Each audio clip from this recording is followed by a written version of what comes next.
தெய்வத்தினுடைய சிரேஷ்டராக இருக்கிற சிவபெருமான் முக்கட்பர மற்குச் சுருதியின் முற்பட்டது கற்பித்திருவரும் 33 வர்க்கத்து அமரரும் அடிபேனே என்று அருணகிரிநாதர் சொல்லுவார். அந்த சிவனுக்கு முதல் உபதேசம், இரண்டாவது முனிசிரேஷ்டராக இருக்கிற அகத்தியருக்கு இந்த பிரணவத்தின் பொருளை சொன்னார். மூன்றாவது மானுடத்திலே இருக்கிற இந்த அருணகிரிநாதருக்கு மட்டும்தான் அந்த பிரணவத்தினுடைய பொருளை சொன்னார். அந்த அருணகிரிநாதர் செய்த திருப்புகழே பிரணவமாக அமைகிறதாம். எப்படி ஆதார பீடமாக இருக்கிற ஓம்காரம் திருப்புகழாக வர, அருமையாக நம்முடைய திருப்புகழை பற்றி தாயுமானவர் சொன்னார். ஐயா அருணகிரி, உனை போல மெய்யாக ஒரு சொல் விளம்பினர் யாரோ? அருணகிரி, உனை போல ஒரு சொல் மெய்யாக யாரால் சொல்ல முடியும்? அது மெய்யாக அமைந்ததாம். மணிவாசகர் சொன்னார், மெய்யே உன் பொன்னடிகள் கண்டு இன்று வீடுற்றேன் என்றார் அல்லவா? மெய்யாகவே இருப்பது முருகப்பெருமான், அந்த மெய்யுக்கு இணையாகவே இருப்பது பிரணவம். அந்த பிரணவம்தான் திருப்புகழ் என்ற காரணத்தினால் திருப்புகழே மெய்ப்புகழாக இந்த மண்ணுலகத்திற்கு வழிகாட்டி கொண்டிருக்கின்றது. இந்த பெருமானுடைய அற்புதமான திருப்புகழ் அமிர்தம் இந்த உலகத்திற்கு வர வேண்டும் என்று அந்த பெருமானுடைய உள்ளத்திலே திருவுள்ளம் கொண்டான். அற்புதமான ஒரு சுவாரஸ்யமான நிகழ்ச்சி நடக்கிறது. இது எப்படி திருப்புகழ் இந்த மண்ணிற்கு வந்தது? 14ஆம் நூற்றாண்டில் திருவண்ணாமலையில் பிரபுதேவடராயன் என்ற ஒரு அரசன் ஆண்டு வந்தான். அந்த அரசனுடைய காலத்தில் ஒரு வேதியர் அந்தனர் மரபிலே பிறந்தவர், அருணகிரி என்று அவருக்கு பெயர். அவர் இளம் வயதிலேயே தென் தமிழ் மொழியையும் வடமொழியிலேயும் அருமையான ஆழமான ஆழங்கால் பயிற்சி பெற்றார். வளர்ந்து வருகிற போது முன்வினை பயனாலும் இந்த வாழ்க்கையிலே பெற்ற பேராசையாலும் காமத்திலே உழன்று திரிகிறார். மனைவி மட்டுமல்ல, பரத்தையர் பலரோடு கூடி வாழ்நாளை வீழாக்கி கொண்டிருக்கிறார். குறிக்கோளில்லாது வாழ்க்கை கெட்டுக்கொண்டு வருகிறது.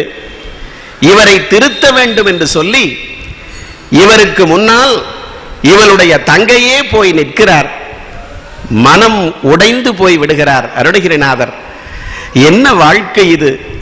இந்த உலகத்தில் இப்படியும் நான் காம பேராசை பிணியிலே நின்று தொலைந்து வாழ்க்கையிலே அல்லல் பட்டு கொண்டிருக்கிறோமே, இதை போக்குவதற்கு இப்படி ஒரு தங்கையே முன்னால் வந்து நிற்கிறாளே என்று மனம் உடைந்து போய் செய்த தவறுக்காக வருந்து நிற்கிறார். எம்பெருமானுடைய முருகப்பெருமானுக்கு எது பெருமை? இறைவனாக இருக்கிறார்களே அந்த முருகப்பெருமான் சிவனுடைய பிள்ளை என்பதால் பெருமையா? இல்லை, அந்த பெருமான் பிரணவத்தினுடைய வடிவமாக நிற்கிறான் என்பதால் பெருமையா? இல்லை, சூரனை வதம் செய்து தேவசேனாதிபதியாக இருந்தால் என்பதால் பெருமையா? இத்தனை பெருமைகளை காட்டிலும் இந்த மானுடத்தை உய்விப்பதற்காக இங்கே வந்து தோன்றி நம்மை ஆட்டுவிக்கிறானே, அதுதானே பெருமை. வறுமையிலும் அறியாமையிலும் ஆணவத்திலும் அங்கே இருக்கிற பேராசையிலும் பிணிபட்டு உழன்று வாழ்நாளை கழித்து நடுக்கடலில் சென்றே வீழுகிறது மானுடம். இந்த மானுடத்தினுடைய அந்த அத்துணை வறுமை பிணி, அறியாமை பிணி, ஆணவப்பிணி, காம கோப குரோத மத ஆச்சரியம் அத்துணையையும் போக்கி அவர்களை ஆட்கொள்ளுவதற்காக அந்த பெருமான் வருகிறார் அல்லவா? எதற்காக அந்த பெருமான் வருகிறார்? அந்த கருணை தானே அவனுக்கு பெருமையாக அமைகிறது. அருமையாக திருப்போரூர் சிதம்பரம் சுவாமிகள் சொன்னார், குழவியலும் குரல் கேட்டு வந்தங்க தாய் அழுத குரல் மாற்றி அமுதூட்டி பெருந்தகை கெழுதகை போல் நாயேன் பிழை இடர் களைந்து நல்ல அமுதூட்டி நல்ல அருள் காட்டி சேயாகும் அங்கே தாயாகும் அந்த திருப்போரூர் சேயே நம் தாயாகும் தேர் என்று சொன்னார். நம்முடைய அழுத கண்ணீரை மாற்றி நமக்காக வந்து இங்கே தாயைப் போல நம்மை ஆட்கொள்ளுகிறானே, அதுதானே பெருமை. நாம் வந்தவனை கூட அறியாமல் நின்று அவனை கண்டுகொள்வதில்லை, நீயே நினைவின்றி ஆண்டு கொள்ளுகிறானே அவன். ரஷ்ய அறிஞர் டால்டாய்ஸ் அருமையான ஒரு சுவையான நிகழ்ச்சியை சொன்னார். அன்று டிசம்பர் 24 இரவு 12 மணி வெடிந்தால் கிறிஸ்துமஸ். அந்த நகரம் முழுவதும் அந்த கர்த்தரை வரவேற்பதற்காக கொண்டாட்டங்கள் மிகுந்து நிற்கின்றன. ஒவ்வொருவருடைய இல்லத்திலேயும் ஆனந்தம் கமழ்கிறது. அனைவரும் கர்த்தரை எதிர்பார்த்து கொண்டு அந்த 12 மணித்துளிகளுக்காக காத்திருக்கிறார்கள். ஒவ்வொரு வீட்டிலும் கேக் வைக்கப்பட்டிருக்கிறது, மெழுகுவர்த்தி ஏற்றப்பட்டிருக்கிறது. அந்த வேளை வருகிற நேரத்தில் சரியாக 12 மணிக்கு தன்னுடைய ஒரு வீட்டு கதவை, செல்வந்தர் வீட்டு கதவை ஒருவர் தட்டினார். திறந்து அவர் உள்ளே வருகிறார். செல்வந்தர் கேட்கிறார், நீர் யார் என்று. அவர் சொன்னார், நான் தான் இயேசு கிறிஸ்து கர்த்தர் என்று சொன்னார். செல்வந்தர் ஏளனமாக சிரித்தார். இது என்ன புது மோசடியாக இருக்கிறது? முன்பெல்லாம் இறைவனுடைய தூதுவர்கள் தான் வருவேன் என்று சொல்லுவார்கள், இப்ப என்ன கர்த்தரே வந்தேன்னு சொன்னையானையே, இது என்னப்பா ஆச்சரியமா இருக்கு அப்படின்னு சொல்லி அவர் நம்பல. அவர் சொன்னார், நான் தான் கர்த்தர், நான் தான் கடவுள் என்று சொன்னார். நம்பவில்லை. சரி, எனக்கு ஒரு சின்ன கேக்காவது இனிப்பு கொடுங்க. அதெல்லாம் கொடுக்கறது இல்லை, 12 மணிக்கு நாங்க கேக் வெட்டுவோம்னு இவரை வெளியில கழுத்தை பிடிச்சு வெளியே தள்ளாத முறையா தள்ளி விட்டுறார். இவர் இன்னொரு வீட்டுக்கு போய் இதையே சொல்றார், நான் தான் கடவுள், நான் தான் கர்த்தர் என்கிறார். அவன் சொன்னான், எத்தனை பேர் இப்படி கிளம்பி வந்திருக்கிறீங்க? எத்தனை பேருங்க இப்படி கிளம்பி வந்திருக்கிறீங்க? ஊரை ஏமாத்துறதுக்கு இதெல்லாம் ஒரு வழியா? போ என்று அவரு வீட்டை விட்டு வெளியே தள்ளி விடுகிறார். ஒவ்வொரு வீடுகளாக சென்றார். செல்வந்தர் வீடுகளில் வறுமையிலே இருந்தவர்கள் யாரும் கண்டுகொள்ளவில்லை. ஒரே ஒரு ஏழை சைக்கிள் ரிக்ஷா எழுப்பவருடைய வீட்டிற்கு போகிறார். வேகமாக போகிற கடவுள் கதவை தட்டுகிறார். கதவு தப்பையால் வைக்கப்பட்டிருக்கிறது, தாழ்பால் கூட இல்லை. ஏழ்மையும் வறுமையும் இருக்கிறது. தட்டிய வேகத்தில் கீழே போய் விழுந்துறார். ஓடி வந்த அந்த தொழிலாளி இவரை எடுத்து மடியிலே உட்கார வைக்கிறார். ஐயோ, நீங்கள் யார், ஏன் இப்படி வந்திருக்கிறீர்கள் என்று கேட்பதற்கு முன்னால் அவருக்கு முதலுதவி செய்கிறாராம், தண்ணீர் தருகிறாராம், இனிப்புகள் தருகிறாராம். ஒவ்வொரு முறையும் இவர் சொல்கிறார், நான் யார் தெரியுமா, நான் யார் தெரியுமா என்று சொல்ல விடவில்லை. இருங்கள், அதை அப்புறம் பார்த்து கொள்ளலாம் என்று சொல்லி நீர் கொடுக்கிறார். ஐயோ, நான் வந்தவன் யார் தெரியுமா என்று சொல்ல வருகிறார் கடவுள். அதை கேட்கவில்லை. ஒவ்வொரு முறையும் இப்படி செய்து அவருக்கு முதலுதவி, இனிப்பு அனைத்தையும் கொடுத்து கொண்டே வருகிறார். கடைசியில் கர்த்தர் சொல்கிறார், ஐயோ, நான் யார் என்று தெரியுமா, நான் தான் கர்த்தர். நீ 12 மணிக்கு வரவேற்கிறேன் என்று சொல்கிறாயே, நான் தான் இங்கே வந்திருக்கிறேன் என்று. அதற்கு அந்த தொழிலாளி, ஏழையிலே இருக்கிறவன் சொன்னானாம், எனக்கு என்னுடைய இல்லத்திற்கு நீங்கள் உள்ளே வந்தீர்களே, அப்பொழுதே தெரியும் நீங்கள் கடவுள் தான் என்று. என்னுடைய வீட்டிற்கு உன்னை தவிர யார் இங்கே வருவார்கள் என்று அவன் கேட்டானாம். வாழ்க்கையில் வறுமைப்பட்டவர்களையும் தாழ்த்தப்பட்டவர்களையும் மீடேற்றுவதற்காக அந்த பரமன் இங்கே வருகிறார் அல்லவா? உலகம் உய்வதற்காக வந்தாராம். அருவமும் உருவமும் ஆகி அனாதியாய் பலமாய் ஒன்றாய் ஜோதி பிரம்மமாய் நின்ற ஜோதி பிழம்பு கருணைகூர் முகங்கள் ஆறும் கரங்கள் 12 கொண்டே அங்கோர் திருமுருகன் வந்தாங்கு உதித்தனன் இந்த உலகம் உய்ய என்று சொன்னாரே. இங்கு நம் இல்லங்கள் தோறும் எழுந்தருளி செங்கமல பொற்பாதம் தந்தருளும் சேவகனாக இருக்கிற அந்த பெருமான் இந்த அற்புதமான நிலையிலே இருக்கிற அருணகிரிநாதரை ஆட்கொள்ளுவதற்காக வருகிறார். பிணியிலே சுற்றி தவிக்கிறார். இவரை ஆட்கொள்ள வேண்டும் என்று திருவுள்ளம் கொண்டு அருணகிரிநாதர் நேராக அங்கே இருக்கிற திருவண்ணாமலையினுடைய கோபுரத்திற்கு சென்று மலை உச்சியிலே இருந்து கீழே விழுந்து தன்னுடைய உயிரை மாய்த்து கொள்ள போகிறார். ஆட்கொள்ளுவதற்காக எம்பிரான் அங்கே செல்லுகிறார். தாங்கி பிடிக்கிறாராம். நமக்கு தெரியும், இவ்வளவு குற்றங்கள் செய்தவன் வாழ வேண்டுமா, இவன் சாகட்டுமே என்று பகவான் நினைத்திருக்கலாம் அல்லவா? அதற்கு ஒரு காரணம் இருக்கிறது. குற்றங்கள் செய்வது என்பது மானுடத்தினுடைய இயற்கை. அதற்காக என்றைக்கு மனம் திருந்துகிறதோ அன்றைக்குத்தான் அவன் மனிதனாக மாறுகிறான். செய்த குற்றத்தை திருந்தாதவன் குற்றவாளி என்றார் மகாத்மா காந்தியடிகள்.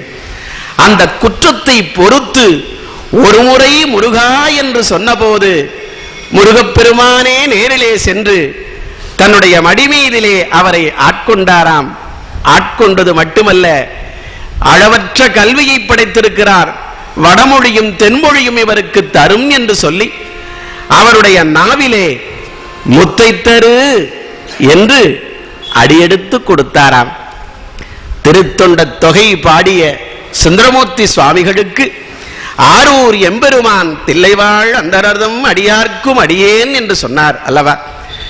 எப்படி சேக்கிழாருடைய பெரிய புராணம் வருவதற்காக உலகெல்லாம் உணர்ந்து ஓதற்கு அறியவன் என்று அடியெடுத்து கொடுத்தாரோ, பிரணவமே வடிவமாக இருக்கிற இந்த திருப்புகழ் வர வேண்டும் என்பதற்காக எம்பெருமான் முருகப்பெருமான் அந்த அருணகிரிநாதருக்கு முத்தை தரு என்று அடியெடுத்து கொடுத்தாராம். அற்புதமான திருப்புகழ் துவங்குகிறது. முத்தை தருவத்தி திருநகையத்தை கிரை சக்தி சரவண முக்தி கொருவித்து குருவரன் என போதும் முக்கற்பரமற்கு சுருதியின் முற்பட்டது கற்பித்திருவரும் 30 மூவர்க்க தமரரும் அடிப்பேன 10 தலைதத்த கணைதொடு ஒற்றை கிரிமட்டை பொருதொரு பட்ட பகல் மட்ட திகிரி நிறவாக பக்தர்க்கு ரதத்தை கடவிய பச்சை புயல் மெச்சு தகுபொருள் பட்சத்தொடு ரட்ச தருள்வது ஒரு நாளே தித்தித்தைய ஒத்த பைரவிதி கொற்க நடிக்க கழுகொடு கழுதாட திக்கு பரியட்ட பைரவதொக்கு தொகுதொக்கு தொகுதொகு சித்திர பௌனிக்கு திரிகடுக என போத கொத்து பறை கொட்ட களமிசை குக்கு குகு குக்கு குகு குகு குத்தி பிறை முக்கு பிடியன முதுகூகை கொட்புற்றள நற்பற்றவனரை வெட்டி பலியிட்டு குலகிரி குத்துப்பட ஒத்து பொறவல பெருமாளே. அந்த பெருமானுடைய சந்தத்தமிழ் ஆனந்தமாய் முடிக்கும் நினைவுக்கும் எட்டாத திருமூர்த்தமாயிருக்கிற அந்த முருகனுடைய திருவருளினாலே ஆனந்தமான இதுவரை வர இயலாத மெய்ப்புகழான சந்தத்தமிழ் அருணகிரிநாதருடைய வாயிலே இருந்து மிக ஆனந்தமாய் வந்ததாம். சுப்பிரமணிய புஜங்கத்தில் 28வது ஸ்லோகத்தில் பகவத்பாதாள் சொல்கிறார் ஆதிசங்கரர், எனக்கு நான் சொல்லுகின்ற சொல் என்ன என்று தெரியவில்லை, பொருளும் தெரியவில்லை, பாடுகிற இசை என்ன பண் என்று கூட தெரியவில்லை. ஆனால் முருகா, உன்னை பற்றி உன்னுடைய நாமத்தை பற்றி என்னுடைய சிந்தையிலே ஒரு கணம் நினைத்த போது என்னை அறியாமல் அறிவு போல கவி வெள்ளம் தோன்றுகிறது அல்லவா? அதை போல இந்த அருணகிரிநாதருக்கு வாழ்க்கையிலே துன்புற்று கிடந்தாலும் வெள்ளம் போல அறிவு போல திருப்புகழ் வந்து கொட்டுகிறதாம். எவ்வளவு பெரிய ஆனந்தத்தோடு அந்த திருப்புகளுடைய அந்த அற்புதம் இருக்கிறது அல்லவா? அருமையாக சொன்னார்கள், ஐயா அருணகிரி, உனை போல மெய்யாக ஒரு சொல் விளம்பியவர் யாரோ? இந்த திருப்புகழ் என்பது இருக்கிறது அல்லவா, நாமெல்லாம் இது எப்படிப்பட்ட நூலாக அமைகிறது? பஞ்சிலே இருந்து நூற்கப்படுகிற காரணத்தினால் நூல் என்று பெயர். இதே போல சொற்களால் கோர்க்கப்படுகிற காரணத்தினால் ஒரு நூலுக்கு நூல் என்ற பெயர் வந்ததாம். இந்த நூல் இருக்கிறதல்லவா, பஞ்சிலே இருக்கிற நூல், அது கோணல் மானலாக இருக்கிற மரத்தினுடைய உயரத்தையோ நீளத்தையோ அளப்படுவதற்கு அது சரி செய்து அந்த அளவை அழகாக அளக்கிற கருவியாக அமைகிறது. மனத்திலே இருக்கிற அந்த கோணலான காம கோப குரோதத்தை நீக்கி என்றைக்கும் திருப்புகழை பாடுகிற போது அந்த திருப்புகழே நம்மை பண்படுத்துகிற ஆன்மநேய நூலாக அமைகிறது என்பது அந்த திருப்புகழுக்கு சிறப்பு. சொல்லுவார்கள், மாணிக்கம் பூன்பார்க்கு மற்றொருகள் வேண்டுமோ, ஆணிப்பொன் கையுறுவார்க்கு ஐயுறவியேன், பேணிப்பன் செவ்வேள் வினோதன் திருப்புகழை சிந்தித்திருப்பார்க்கு எவ்வேளை வேண்டுமினி. ஆணி பொன்னிருந்தால் நமக்கு வாழ்க்கையில் என்ன கஷ்டம் வரும்? மாணிக்க கல்லிருந்தால் இன்னொரு கல் வேண்டுமா? எம்பெருமானுடைய முருகப்பெருமானுடைய திருப்புகளை சிந்தித்திருந்தால் வாழ்க்கையில் எல்லா நலன்களையும் பெற முடியும் என்று சொல்லியிருக்கிறார்கள். இந்த அற்புதமான திருப்புகழை எவ்வளவு பெரிய ஆன்றோர்கள் இதனுடைய சிறப்பை அனுபவித்திருக்கிறார்கள் தெரியுமா? திருத்தணிகை மணி என்று செம்மொழியின் அற்புதமான தணிகை மணி என்று அழைக்கப்பட்ட அறிஞர் வாசு செங்கல்வராயன் பிள்ளை அவர்கள். வாசு செங்கல்வராயன் பிள்ளை திருப்புகழையே நினைத்து வாழ்ந்தவர். அவர் எப்படி சேக்கிழார் பெருமானும் நம்பியாண்டார் நம்பிகளும் தெய்வ பெரிய புராணத்தையும் திருமுறைகளையும் 12ஆக வகுத்தார்களோ அதை போல வாழ்நாள் முழுவதும் திருப்புகழை சிந்தித்து செங்கல்வராயன் பிள்ளை அவர்கள் செவ்வேள் திருப்புகழ் 12 திருமுறை என்று முதன்முறையாக திருப்புகழை 12 திருமுறையாக வைத்தாராம். அவருக்கு குருவாக அமைந்தவர் தமிழ் தாத்தா உவே சுவாமிநாதையர் அவர்கள். ஒவ்வொரு வருடமும் தன்னுடைய இல்லத்திற்கு ஊவேசா அவர்களை அழைத்து, தமிழ் தாத்தாவை அழைத்து விருந்துண்டு தமிழுக்காக நீங்கள் செய்த அந்த அற்புதத்திற்கு அந்த காலத்திலேயே ரூபாய் 50 கொடுப்பாராம். இப்படியே வருட வருடம் நடந்து கொண்டு வந்தது. 1941ஆம் ஆண்டு ஊவேசா அவர்கள் தன்னுடைய அந்திம காலத்திலே நடக்க முடியாமல் படுத்துக் கொண்டிருந்தார்கள். தணிகைமணி அவர்கள் நேரிலே சென்று செங்கல்வராயன் பிள்ளை அவர்கள் அவர்களை பார்த்து அவர்களுடைய திருவடிகளை வணங்குகிறார்கள். இந்த கால்கள் தானே அகில உலகமும் தாதவம் செய்திட்ட தென்திசை முழுவதும் சென்று தமிழ் இலக்கியங்களையும் ஓலைச்சுவடுகளையும் செப்பேடுகளையும் கல்வெட்டுகளையும் ஆய்ந்து எடுத்து தமிழுக்கு அற்புத பணி செய்ததே, இந்த காலை வணங்குகிறோம் என்று வணங்கினாராம். ஊவேசா அவர்கள் எழுந்து நின்று ஆசீர்வதித்து செங்கல்வராயன் பிள்ளை அவர்களுடைய கையை பிடித்துக் கொண்டாராம். நான் இந்த கையை வணங்குகிறேன், ஏன் தெரியுமா?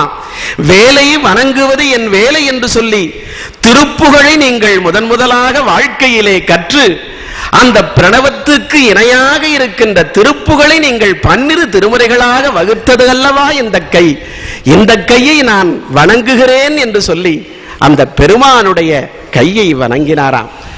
அப்படிப்பட்ட திருப்புகழை முன்னோர்கள் சொல்லி இருக்கிறார்கள். திருப்புகழை பாடப்பாட வாயுமனக்கும் என்று சொல்லி இருக்கிறார்கள். வாயுமனக்கும் என்று சொன்னால், திருப்புகழை ஒரு பேராசிரியர் சொன்னபோது மாணவன் எழுந்து கேட்டான், அப்படி என்றால் நாங்கள் பல்லை விளக்க வேண்டாமா சார்? அர்த்தம் அது அல்ல. அந்த வாய் என்று சொன்னால் அந்த திருப்புகழை போதுகிற போதும் கேட்கிற போதும் அந்த செவிகளிலே இருக்கிற உடலும், அந்த உடலை இயக்குகிற மனமும், அந்த மனத்தை இயக்குகின்ற ஆன்ம ஒளியாக இருக்கின்ற உள்ளே ஆன்மாவும் ஒளிர்வு பெறும் என்று பொருள். அருமையாக சொன்னார் நம்முடைய வள்ளல் பெருந்தகை. இந்த திருப்புகழை பார்ப்பவர்கள், கேட்பவர்கள், செவிகளார பருபவர்களுடைய உடலை அருமையாக சொன்னார்.